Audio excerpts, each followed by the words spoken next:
This episode of Around the Layout is brought to you by Rapido Trains. Buying Rapido trains will make you happy.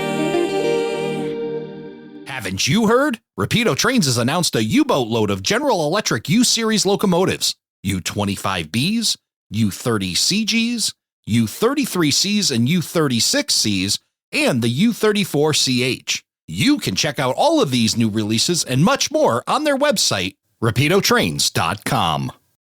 Did the snow keep you from getting to the Railroad Hobby Show? No worries. Spring Creek Model Trains has you covered. Right now, ATLP listeners can take 5% off in-stock, regularly priced Rapido Trains products on their website through May 31st. Use code ATLPSPRING26 at checkout at springcreekmodeltrains.com. Trains aren't just a hobby, they're a way of life. At 1810 Designs, they create handcrafted wood art that captures the spirit of the rails. Whether you're a modeler, a collector, or just love the sound of a distant whistle, 1810 Designs is here to enhance the hobby. Visit 1810designs.com and bring the railroad home. ATLP Extra is our monthly newsletter delivered right to your inbox each month. Sign up for free at atlpextra.com.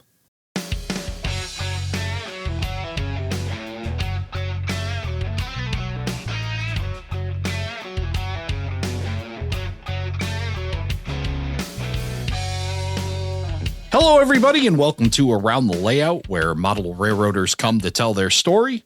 My name is Ray Arnott, so glad you could join us. It's time once again for Talking Ops with Don Irace, and the show just wouldn't be named appropriately without Don Irace. Don, welcome back. Good evening, everyone. Welcome back to another month of Talking Ops. Yeah, good to be talking ops. Good to be operating with you. We've had a blast the last couple weeks, and tonight we're going to be talking about OPSIG and OPSIG Achievement Program. And I've been working on one, I guess, over the last couple of weeks, which is dispatching. I've had the honor of dispatching the Providence and Worcester Railroad from here in Plainfield, Connecticut, down to Sebastian, Florida. Yeah, you did a good job, too. Kept everything well under control. I mean, it's nice now that I can pick like a few different remote dispatches to do it because, Mark likes to do it, but it's tough for him to do it we operate every week. It's tough for him to do it every week. So he usually cangs in maybe once a month, twice a month, but it's nice just to reach out and add a few other people to the list. Cause to me, the remote dispatching is everything, when you're doing the ops session.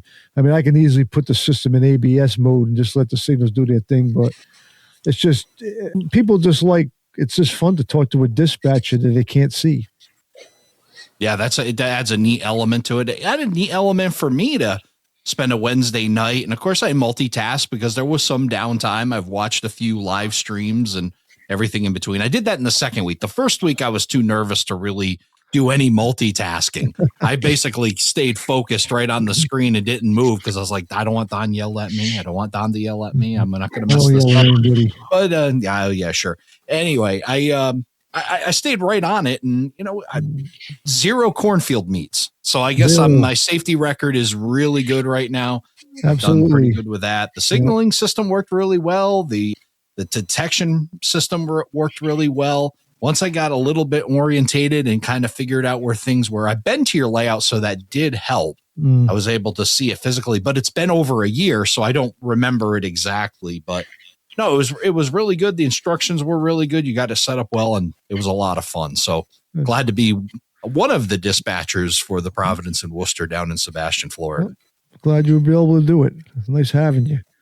Well, as we mentioned, we're going to talk about OPSIG and the OPSIG Achievement Program, and joining us to talk about that is Paul Weiss. Paul, welcome back to Around the Layout. What a great pleasure to be back, Ray. When I was with you last time, my first time, we didn't have the good luck of having Don on board, so it's a very exciting opportunity to talk to you both this evening. Glad to have you here, Paul. I'm glad to have you back. And OPSIG Achievement Program, I know, Don, you were pretty excited when that came along, and you dove right into the achievement program, and I did as well for the things that I felt qualified for. And it really adds a really neat element. Paul, why don't you, for those that don't remember you back on episode 177, that was back on August 14th of 2025. Why don't you tell us a little bit about yourself and your role at OPSIG? My pleasure. Certainly. I'm a member of the board of directors of OPSIG. That probably goes back a little bit more than 3 years now. I've been the vice president of OPSIG for the past couple of years. I am, like all of us, a modeler. I'm also a layout owner. My layout, like yours, Don, is very focused on this fabulous thing that we've all discovered, which is actually operating a model railroad as opposed to something that those of us who operate almost look down on, which is totally fine too. The active diorama that sometimes people will build, trains running in figure eights and all the different things, that's all fine. But you've really embraced this, Ray. Those of us that have kind of broken through to the next level of play, if you will. We're operators. We're traveling around operating. My layout was built around operations concepts as well. And so we receive visitors and we travel around and go to other people's layouts to operate. And that community expanded to its limits, which include Australia and Europe and even further out, sort of gathers under the banner, if you will, of OPSIG, the Operations Special Interest Group, which is by DNA related to the NMRA, but we operate entirely independently these days. And a sign of the robustness of the operations category is that OPSIG has 1,400 members approximately. And an interesting stat that we kicked around maybe a little bit last time is that we have a Facebook group that's very active with over 1,000 members as well. But also we have just a static Facebook page, as many groups do. You can't interact with the page. I mention that because there are 4,000 people who are following the page. So that just kind of gives you a sense that there's a lot of us that are really enjoying this part of the hobby. What are the ways that the OPSIG promotes model railroad operations? Well, probably the best way to answer that is just talk about some of the offerings that are available through OPSIG. You could start by saying that a membership directory, which exists for members who find it online, by itself helps facilitate the community and people meeting each other. Then on top of that, we're very proud of our magazine, the quarterly magazine called The Dispatcher's Office, which is the only magazine of its kind, which is really focused entirely on operations. Our editor-in-chief is Eric Smith, who's been doing it very ably for quite a number of years. And I think the Dispatcher's Office has become sort of a reference document for our hobby, and obviously creates community just talking about things of common interest. So too, are there other reference materials, books and so forth, and some new books coming that are operations specific? One of the things we're very proud of as well, and this has been hard to do, but my dear friend Al Dahman has taken the lead in facilitating a master calendar of operating events. Believe it or not, for those of us, even though we've been doing it for a long time, the information flow was sort of constrained. There was information here about events or here, whatever. And we aspired for the first time ever to get everything into one place, which also facilitates the community because you could look out and see the landscape in terms of operating events and weekends and make plans to go or reach out to the organizers and try to get an invitation. So I think that's a really important part of it as well. And that's really been in place just since approximately the first of this year. And many people have commented that it's really helping both the planning of sessions and the attendance of sessions. There's also some other things we'll talk about probably later in the program, things that we're getting involved in. And of course, there's this thing that you mentioned, Ray, the OPSIG Achievement Program, which I'm the chairman of the board of trustees for the program. We have an independent board just to keep everything absolutely as perfect and thoughtful as we can.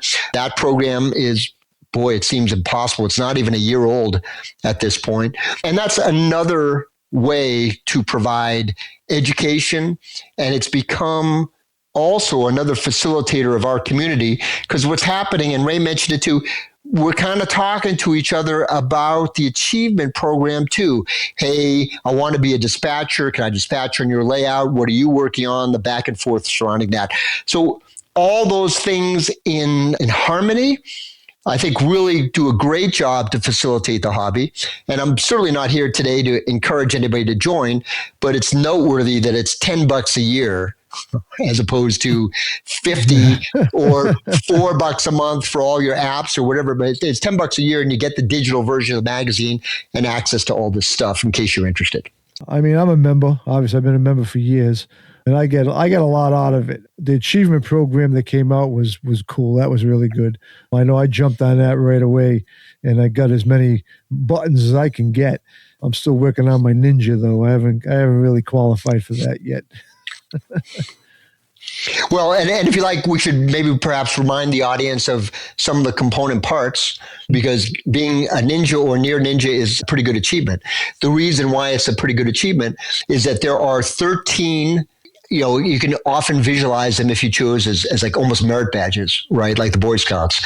There are 13 areas of achievement. You could mix and match and pick those that you are interested in pursuing, depending on what your interests are. The ninja designation is our sort of tongue-in-cheek way of describing somebody who has achieved 8 of the 13.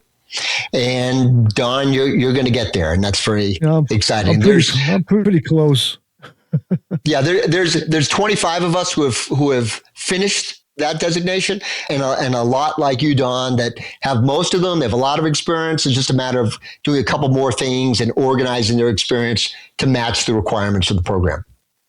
Let's go back a little bit and let's talk about what prompted the OPSIG to even start an achievement program. You talked about some of the benefits. You talked about the levels, but where does this all begin for the OPSIG? I think it's fair to say that it's been on my mind for a long time. And partly, perhaps the best way to describe the roots of it is many of us are familiar with the NMRA and its truly excellent MMR program. The program has been going for years. There are more than 800 MMRs. And there's common knowledge, I think, among those of us who are active in the hobby that program exists and promotes modeling in particular, with a few other things on the edges, but it's a modeling-based program, and it's fantastic. We've believed that a similar program would be really interesting and exciting on the operations side, because the NMRA, of course, is trying to cover a very large number of subjects, and operations is more specific. So it gives us a chance to, with our 13 categories, get down deep into some of these things that would be interesting and useful for operators as opposed to people who are just modeling. So emulate that program. I think also in a good way, we're completely different. It's a serious program on the NMRA side, I should say. And I've often described this program for OPSIG as fun. We don't take it too seriously. The documentation is relatively light and breezy. People have expressed concern about the need to provide exceptional documentation for their OPSIG achievements, which is not a requirement. We're just looking for decent documentation. And Don, I think as someone who's been through parts of the program, you've seen that it happens pretty quickly. The applications are fairly straightforward. The response time is very fast. I know that because I'm the primary responder. Right. And most people hear back, if I'm around, in 24 hours about their status. The awards go out quickly. So there's a sense of immediate gratification. And here you are, Don, as an example, on the verge of this, final aspect of the achievement. And the program's not even a year old. Right. So it's not going to take 5 or 10 years. So the program has been running for several months. What has been the reaction from most of the members? I've been pleasantly surprised that the reaction has been extremely positive. When you launch a program like this, it's easy to imagine a lot of people second guessing or just not caring for what the particular details are. I think because we spent so much time putting the program together, we have a board of trustees of a dozen people who are very, very senior in the hobby and very well-known people. We had a chance to give it a lot of good trials and a lot of good kicks. So the feedback has been either positive or very positive. I'm sure there's some number of people who haven't heard of it or aren't particularly interested in this kind of thing, and that's fine too. But we haven't seen any negative reaction, and that's been a very pleasant surprise.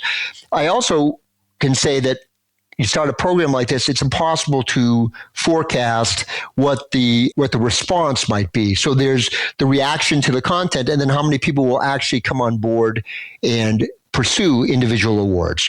So at this point, we just hit 600 awards made. Those 600 awards were made to 200 different people. So with a membership of OPSIG at 1,400 and 200 OPSIG members already receiving awards, obviously that's roughly 15%.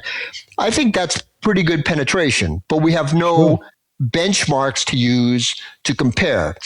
You know, it seems reasonable to expect, because we've hit 600 awards after not a year. And while the momentum, of course, slows at this point, I'll be happy when we hit 1,000 awards made, and I'll be ecstatic when we hit 1,500 awards made. And I think that's going to happen, but it's not going to happen in the next couple of months, because what we're seeing, just as Ray, we were talking a little bit before the program began about some of the things that you're working on, they take a few minutes. You know, if you are interested in something like being a dispatcher, it requires multiple dispatching sessions, and you can't just go out and do that in an afternoon if you haven't done it before. So it feels like there's tremendous, reception, positive reception to the program. And I also can say that the buzz is very positive. There are some inspirational stories that are already coming out of some of the things that are going on, and those are very positive indicators. Well, I think that 15% is actually probably a blessing too, because if you had 50% participating, you'd be a very overwhelmed person right now. Yeah, for sure. You'd have a lot of things going on. So I think 15% is actually a huge accomplishment for you folks, in the fact that, one is, it's a good amount of people participating. 200 people participating, 600 awards handed out is nothing to sneeze at. And then it allows you the chance to learn this program and make the developments. And in that, we'll talk about some of the adjustments that have been made to the AP program since the last time we talked back in August. Well, I'm happy to say that not any material adjustments have been necessary. The things we expected, we couldn't forecast how many, but we knew that we would have to fulfill in a timely manner whatever number of applications we got. And it was, you're right, Ray, really busy. I sort of worked my sorry butt off for a few minutes in there, making sure our initial rush was all fulfilled. And we may have talked about this last time. The only really material fail is the first maybe 100 awards were awarded fairly early because we had people waiting at the door for the program to launch. So I take 100 packages and I bring them to the post office, and I said, look, I don't want to get this wrong. And I sat there and we measured and we talked and whatever, and sent 100 out. And about 95 came back. And I can tell you, I can't tell you, I wish there were words around that feeling of launching 100 of your babies out and getting 95 back. So we dramatically changed, in spite of what the post office said they were wrong about their own systems. We changed the packaging approach to all of those logistical things. I know this is an audio broadcast, but I turned more gray as a consequence of all of that. But now I'm happy to report that that's all working smoothly too. So there hasn't been the need for adjustments. I think we fine-tuned some things. Some people sometimes with individual award descriptions, there was some little bit of misunderstandings about what we meant, so we could do an even better job of explaining what we meant because of the good questions that we got. But other than that, we've been full speed ahead, and it seems to be working on our side. Another thing I wanted to bring up too, you talk about percentages from the members to who is actually participating in the achievement program. In the NRA, it's pretty much the same thing. I mean, depending on how many members they have, their mass amount of rares are only in the 3 digits, as far as I know. You know what I mean? Yeah. So the percentages, if you look at it, it's pretty the same, because not everybody's into achievement programs. You got to really want to do it. You know what I mean? I've got a bunch of APs on my wall, and I'm kind of, now I'm in the point where I got to build cars, I got to build structures, and, I'm like, yeah, okay. Yes, fair enough. And I think it gives me an opportunity, Don, to talk a little bit about sort of the, if you will, the softer qualitative differences in the programs, right? We're not judging anybody, right? So the feeling that you describe, and I feel the same way about the MMR program. I love the program. I haven't done it, right? Because I don't particularly feel like doing that kind of modeling work. And I don't love the idea of it being judged as acceptable or not acceptable. So I haven't bothered. And I feel like I could do a handful of them. And I feel like a handful of them would be a stretch. The same way most people would perceive, frankly, the OPSIG AP. The difference being that we're light and breezy in documentation. And in most of the categories, not 100%, but most of the categories, we need you to tell us what you've done out there in the field, right? And if you're telling us that what you've done out there in the field is a match for the requirements of the award, you're done. So I've processed, but all of those awards that have been sent, but none of them have required any kind of subjectivity, right? Mm-hmm. So people who are applying don't need to feel like little kids at school, I hope my work is good enough. I hope it's a passing grade. It's nothing like that, right? Also, it's true because the community is not that big, right? I know you guys by reputation. I happen to have the good luck of sharing the podium with you today. We all kind of know each other. So when someone I know says, I've been to 700 operating sessions, Paul. Do you need me to write them all down? It's like, no, Can you? Right? And that's the other thing. No, that's the other thing. We're not getting any younger. And then we have some number of people who said, I would gladly apply. I've done a blank load of these particular things, but I don't remember. Right. We have on the application even what I call a body of work exemption, which is another little box where you can fill out and say something like, I've done this so many times, it's a joke, and everybody knows I've done this so many times. And it's true. We can make the process a little lighter and breezier and more fun with no judging. And that's been very important. Now, before the program started, Ray, you talked about your interest in being a dispatcher. The dispatcher is one where a little bit of feedback from the layout owner is important to our committee. In other words, you could sit in the big chair, and I'm sure you were exemplary, Ray, but it's hypothetically possible that you could sit in the big chair, absolutely destroy an operating session on Don's PNW layout, and then come looking for credit. Obviously, the idea is not that we're licensing anybody to be a dispatcher or a yardmaster, but we're giving you an award that you can go out as a calling card and say, I've done the work, right? I've done it. And so if I'm at an operating session and no one volunteers, Ray, you put your hand up and your host says, well, do you know anything about dispatching? Well, yeah, I got the AP award in dispatching. Oh, okay, then go ahead and dispatch. The point being that there's an expectation of quality, if you will, which we can't do through rigorous testing, but we can do by making sure, in the case of the dispatcher, the owner feels you did a decent job. And some light verification is all that's required in that one, and that's the only one.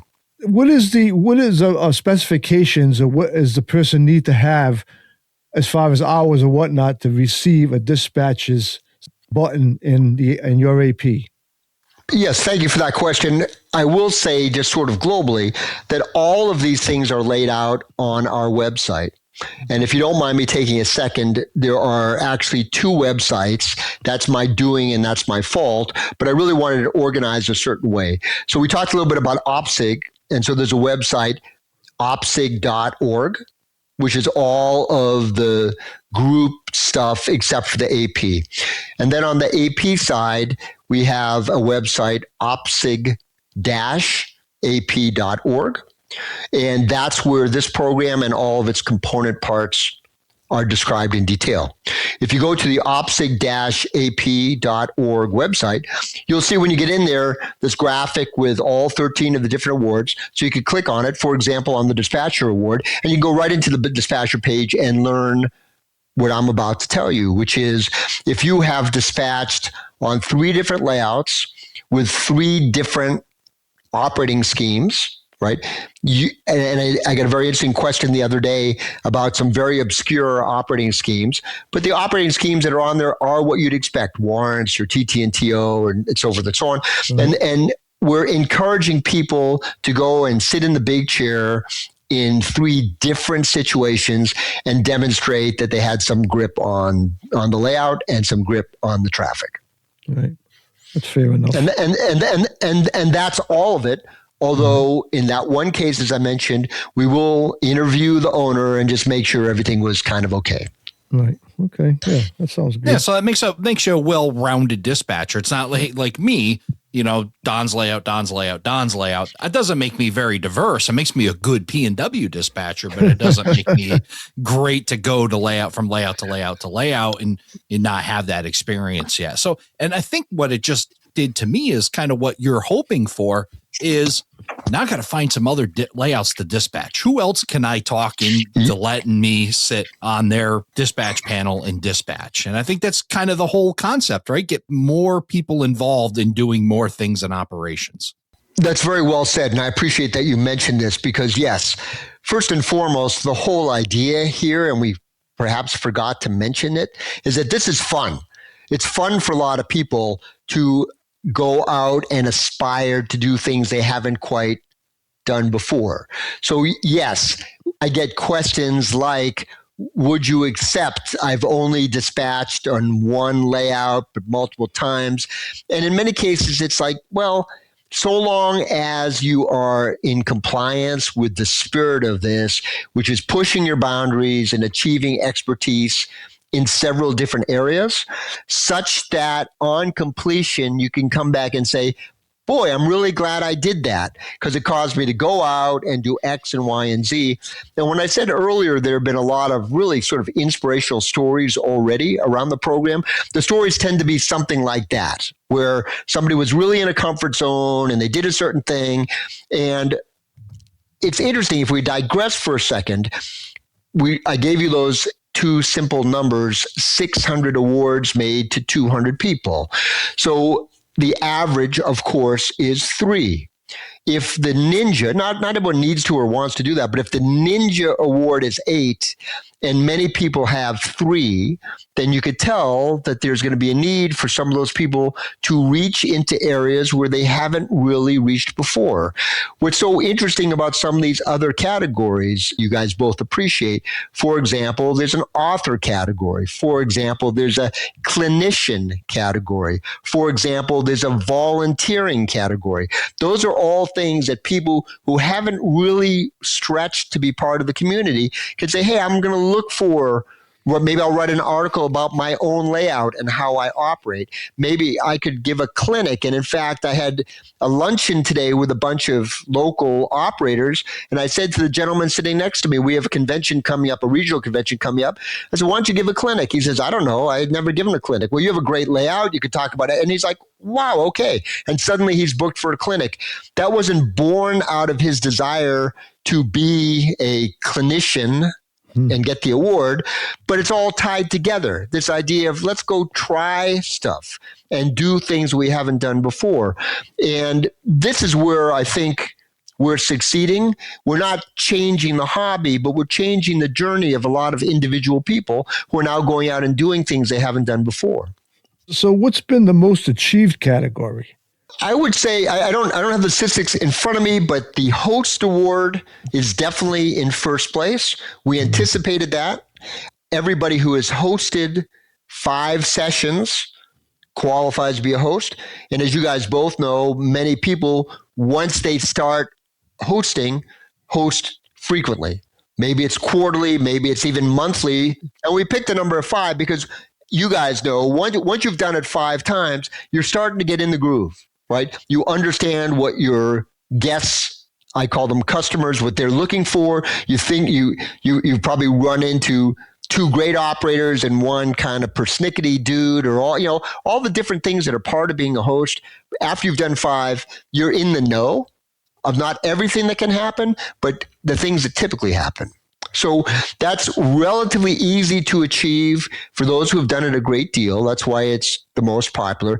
But also, it's very aspirational for people. I'm seeing a whole bunch of people starting to say, I'm just starting. I'm having my first operating session. And for them, 5 feels very far away, right? In a good way, because they know they're on a path now. So the host has been very popular. And there are 2 others that understandably have been very popular. One is the award described as a boomer.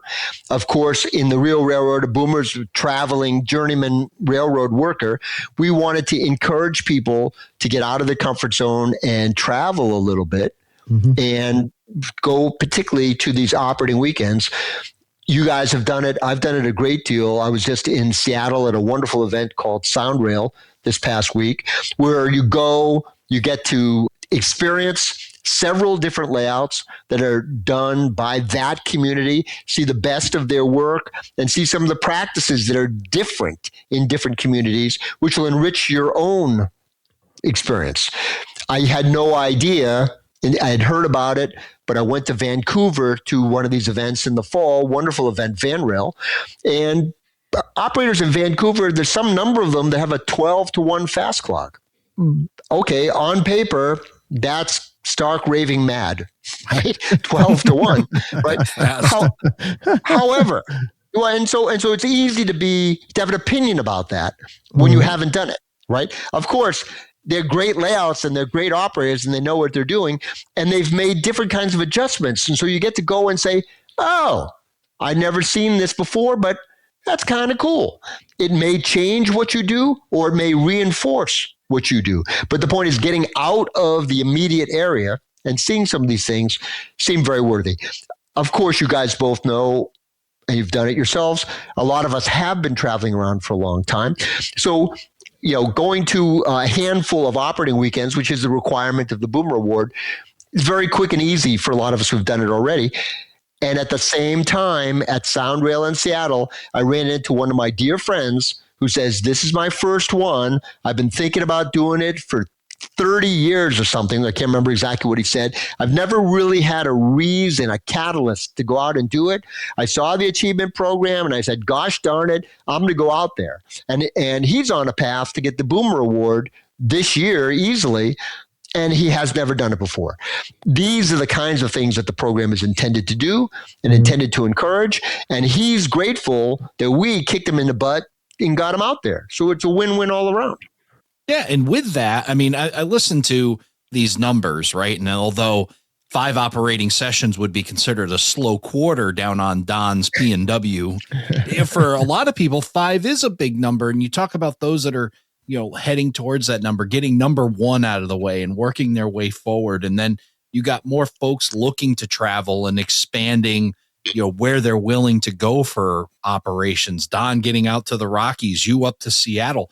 It's working, right? I mean, it's getting people to change their outlook on operations. And boy, I will just swear by it. I have no scientific data. I just have this line chart in my mind with a pivot point that when people discover operations and they get involved, the interest in the activity in model railroading takes from a 10 or 15 degree angle of a line to a 45. It just shoots up almost like a rocket. Absolutely. And people, it's just the purpose of it. And when you have now even a purpose to have an achievement, something that you can check off and have that pin and feel that accomplishment.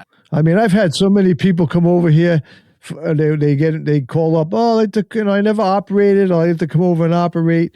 And they come over here and it's like, God, he says, I can't believe you guys do this with this. I mean, this is unbelievable. He says, it's, it just makes them think about model railroad in a whole new sense.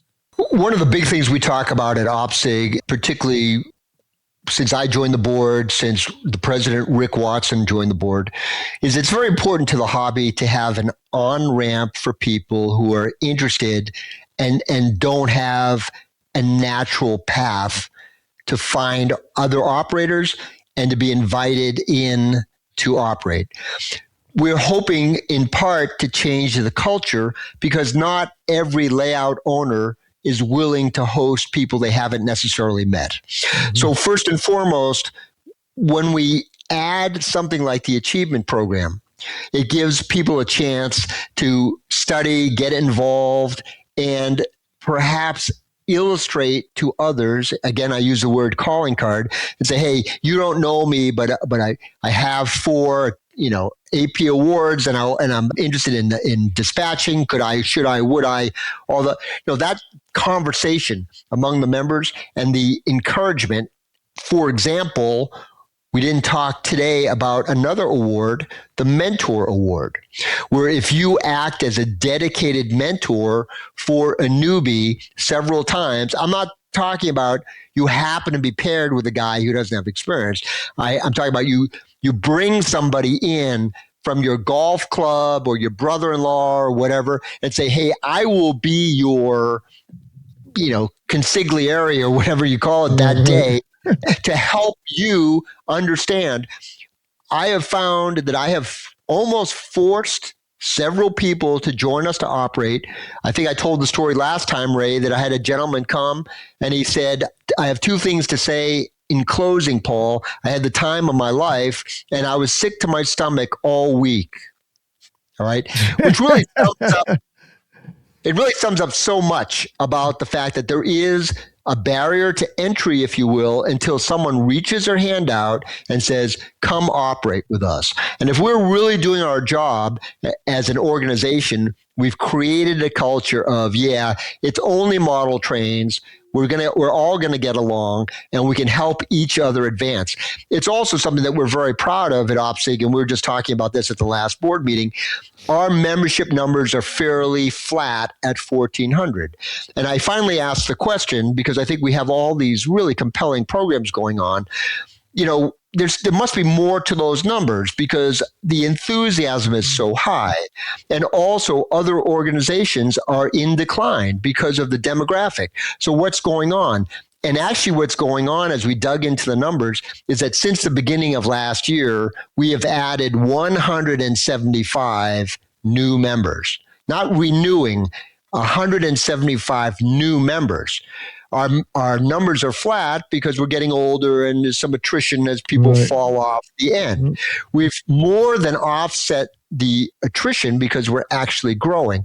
But what a great sign that is. Other organizations aren't enjoying that. What a great sign that people are listening and getting excited about the opportunity to get more involved, which is code for to get more involved so they can operate more. So they can learn how and learn where and learn when they may have chances to operate and maybe be paired with someone who's going to help. That's great progress for the hobby, in my opinion. So, Paul, you do talk about that on-ramp and getting folks started with operations. What advice can you give someone who's looking to get involved with operations for the first time? Well, it's certainly very important to raise your hand. So one of the things we'll never be able to do is curate an experience where we come get you and bring you out of your shell and get you to operating sessions. There are too many variables involved. Somebody who is modeling and maybe modeling mostly solo, as many of us do when we get started and we don't know anybody, you need to put yourself out there a little bit. I would definitely join OPSIG. Again, I'm biased, but but it's not $100 a year, so it's not a big ask. I would join OPSIG. I would review the membership directory for people in your area, and I would absolutely reach out to them. The reception could be anything from come over, we're operating tomorrow. If you're lucky enough to dial up Don, I think that's the answer you get. Somebody might say, no, we don't really have people we don't know. Okay, that's fine too, right? But the point is, if you ask, you'll be able to get invited. Furthermore, I talked about the calendar.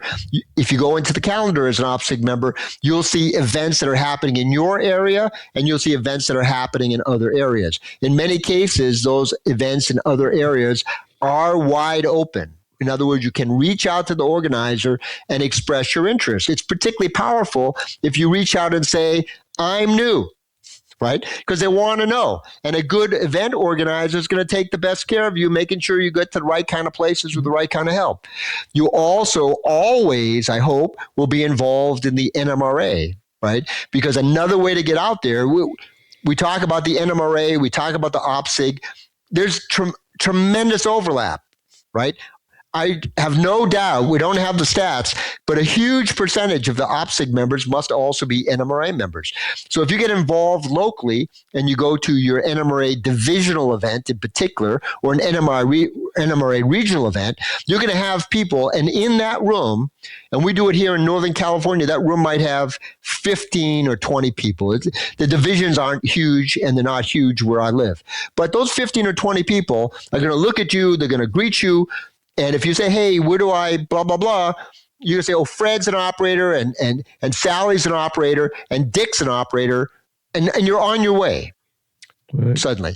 And the most important thing for a newbie, in addition to putting yourself out there, of course, it's common sense to be gracious, to be a good guest, right? To be somebody that they want to invite back, to express your gratitude, to express your enthusiasm. I can tell you as a host, bringing new people in who are appreciative and who had a great time is the greatest feeling in the world. It is. So it's a two-way street, and that will take care of itself. You will get invited. And for me, an outsider 20 years ago, now I'm running this program and I'm on your fantastic podcast just because I kept at it and I kept getting invited and I kept accepting invitations and having a great time and not being too much of a bad guy along the way. I mean, like I said, I've operated a lot of op sessions, and I don't think I've ever refused anybody that's ever asked to come to either one of my layouts. And a lot of these guys, they just can't wait to get back here. You know what I mean? I got a guy I just met 2 weeks ago at a divisional meeting, and I didn't even know he lived. I seen he had a Sebastian hat on. I went up to him. I asked, you live in Sebastian? He goes, yeah, I live in Sebastian. I said, you like to operate? Oh, no, I never did. I said, well, come on over Wednesday night, I says, and we'll put a throttle in your hand. And he had a blast. You know what I mean? It was like, wow. He says, this is unbelievable. And this is the kind of reactions you get. I've actually had people, Don, my layout is in a building. It's not at my home. I've had people knock on the door and say, is there any way I could come play? I'm not recommending that you just knock on people's doors, but I'm saying that generally our community, and we're continuing to work very hard on making this the culture, is open to outsiders coming in, not strangers. Right? By outsiders, I mean someone who's gone to the effort to join the OPSIG, get their stuff together, reach out, and is earnestly interested, that we do everything we can to receive that. At the same time, it's true, and you guys know this too, there are some layout owners who have very fixed way of doing things, the same crew all the time, the same schedule, and they don't want strange, unknown visitors in their minds, and that's fine. Right. Mm-hmm. The point is that the majority, I think, as you're pointing out, Don, is very welcoming, intends to be very welcoming. And the presence of these achievement awards may further facilitate the need and the desire on both sides to have more people coming together and doing more things collaboratively. This even extends to the fact that we may have talked about this last time too. We have some groups and some NMRA divisions that are pursuing the achievement program at OPSIG as a group, right? They've decided to make it a group activity, right? So they're all working on it together and they're encouraging each other in the whole thing. This is almost the perfect manifestation of everything we thought about, because it's building local community and they're collaborating and learning and cross operating. And it's really a very wonderful thing to see happening. I definitely agree that there should be absolutely more opportunities for people to learn ops. I'm still pitching the idea of the Don Irace operations boot camp in Sebastian, Florida, be a little summer getaway, maybe, camp out and operate for a week as a boot camp. But I still think that, that you got to have the facilitation for new people. And I think new people, like you said, have to also try to find some facilitation as well. Stick your neck out there and take a chance. And you will find people that are willing to take you in. And on the other side, making sure that layout operators, if you want more operators, like Don's figuring out in Florida, he doesn't have a big pool of them. He's learning all over again. So he's basically training and bringing new people in. And that's essentially what it would be great to see other layout owners do as well. There's another leg on the stool that I failed to mention, but you're reminding me of now in your comments. I mentioned earlier our Facebook group. For those who are listening who either aren't OPSIG members or haven't been on the Facebook group, Don, you're a big presence in the group. These are primarily people who are just giving a little bit of a blurb about a recent operating session. I think, Don, you just did it maybe yesterday, had a session this weekend, pictures of the guys, a little commentary, whatever. If I was looking for sessions that I might be able to attend, I would certainly be browsing the Facebook feed and things that are going by. And if I lived in your area, what you've posted, Don, would be enough for me to want to reach out to you. And the good news is, here I am on Facebook watching you post. Here you are. And so it's easy to private message. Now, Facebook's not for everybody, but we do have well over 1,000 of us now who are actively or participating or active in the Facebook group.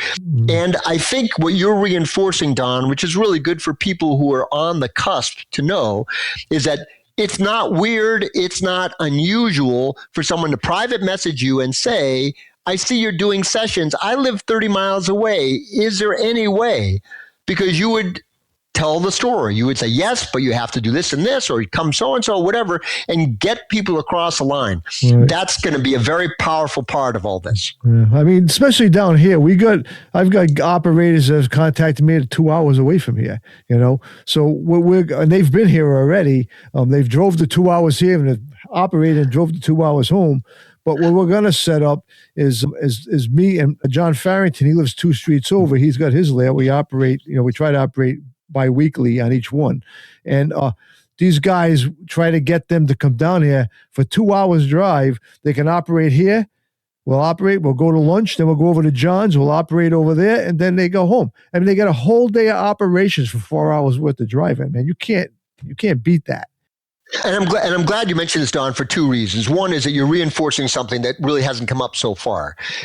That day that you described, 2 sessions and probably a lunch in between. And by the way, usually lunch is everybody, right? You're not going off.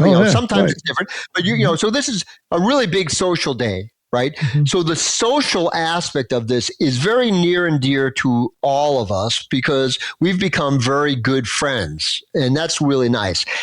Furthermore, it's not unusual. 2 hours or more when we have operating sessions here at our layout, I'll get several people who drive 120 miles, right? Because it's a long, fun, social day.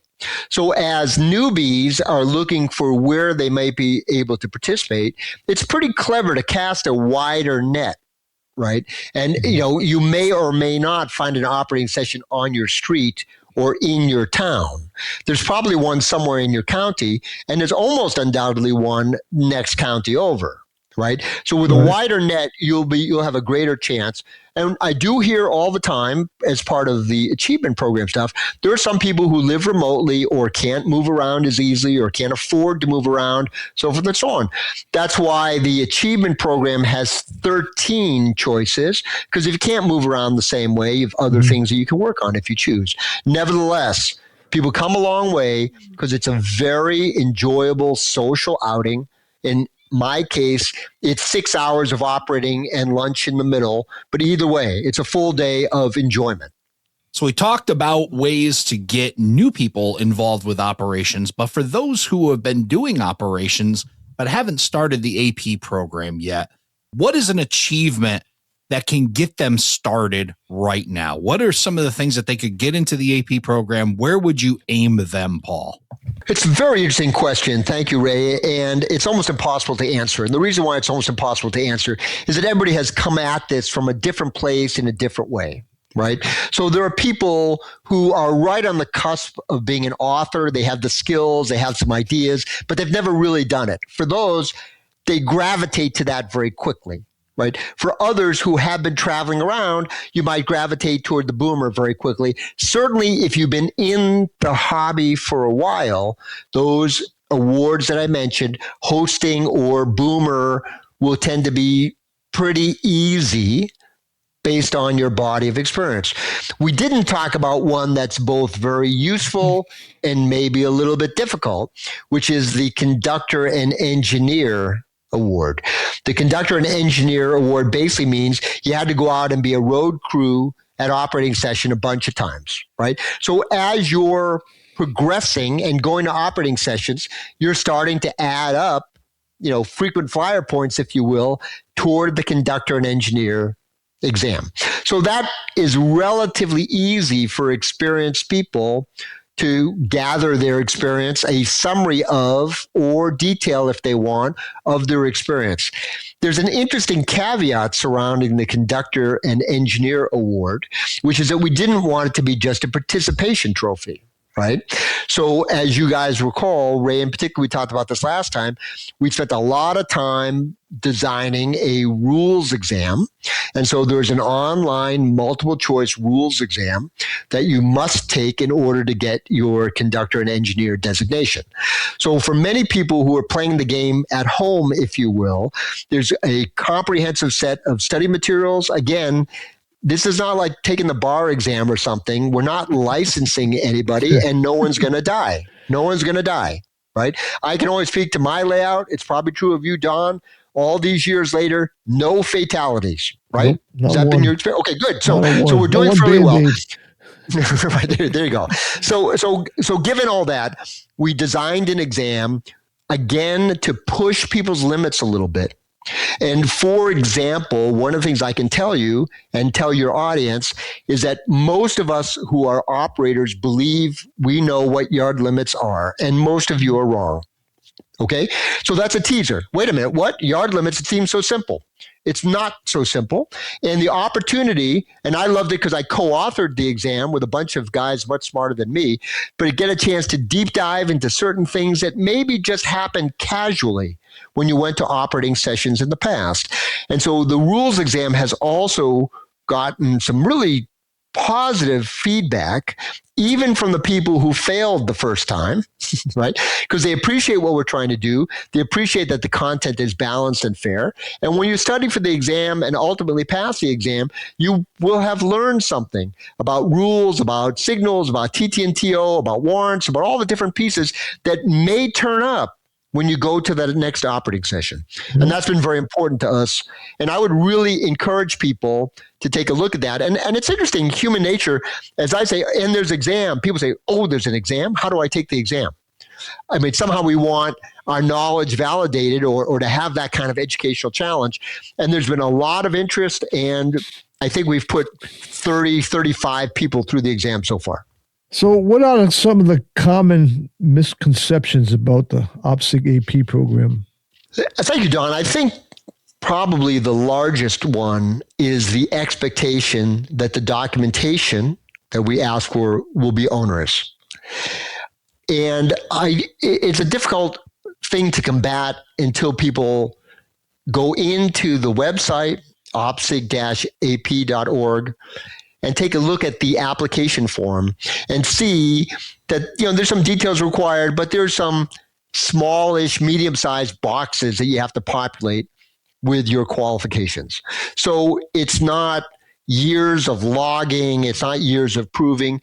I do receive some documentation that's beautiful, extremely comprehensive, long documents, all this stuff. And it's lovely to see. And it's not one bit necessary or what we have in mind, right? So encouraging people to trust us, that it's relatively straightforward to apply. That's been a big part of my talking points, because that's what I hear the most. And we talked about it a little bit earlier, offline when we were talking about some of the other programs that are out there. It can be daunting. And people say, well, I just don't feel like doing that right now. Well, what if it will only take an afternoon? Oh, well, if it only take an afternoon, that's more interesting than otherwise. So that's the biggest thing of all, is that not to worry. If you've done the work, let us know. If you have a special situation, let us know. There are people who come back with things like, I can't travel anymore, but I have done multiple this and that. We're listening. We're members of the community too. This is a program by us, for us. And so that's the thing. Tell your story, and we're going to work with you and try to get you across all the lines. Right. So basically what you're saying is sometimes people read into these things a little more than they really need to. I think because of the success of the fabulous MMR program, they're assuming that we have the same sort of serious qualification requirements and logging and committee review required. That's an understandable part of their program and an understandable concern. We're just not doing it that way. We're more lighthearted. We're taking it less seriously, and that's not a judgment on any other program. This is how we chose to do it because this is fun, and we wanted the program to be fun too. It is fun. I got to agree. It is fun. So save the writing to get your author achievement, and then just summarize it when you send it into OPSIG. I tell you, the author one might be a little bit of an exception. Just send what you wrote. Yeah. Right. Easy enough. No, that's right. No, I mean, seriously, if you wrote an article, send it in and say, hey, I wrote an article, I qualify. And our answer is going to be, hey, you wrote the articles, you qualify. For example, though, the articles are supposed to be about operations, right? So if you wrote an article about bench work and at the end you said, I also operate, we're probably going to say, hey, man, it's not really exactly what the assignment was. So it is important for all of these to read what we're looking for and to try to provide what we're looking for. But if you wrote articles that are operations centric about your layout or some other layout or whatever the heck you're writing about, send the article. That's the easiest one of all. So one of the events I look forward to traveling to every year is the St. Louis RPM. You'll hear me say it a multitude of times from now until I get out there in late July. And this year, Lonnie and his team are focusing on operations, and I know there's an involvement with OPSIG with that as well. Tell us a little bit more about that, Paul. There is, and how very exciting. Our president, OPSIG President Rick Watson, has been very involved in working with the St. Louis RPM group. I don't have any firsthand knowledge because I haven't been involved in those conversations.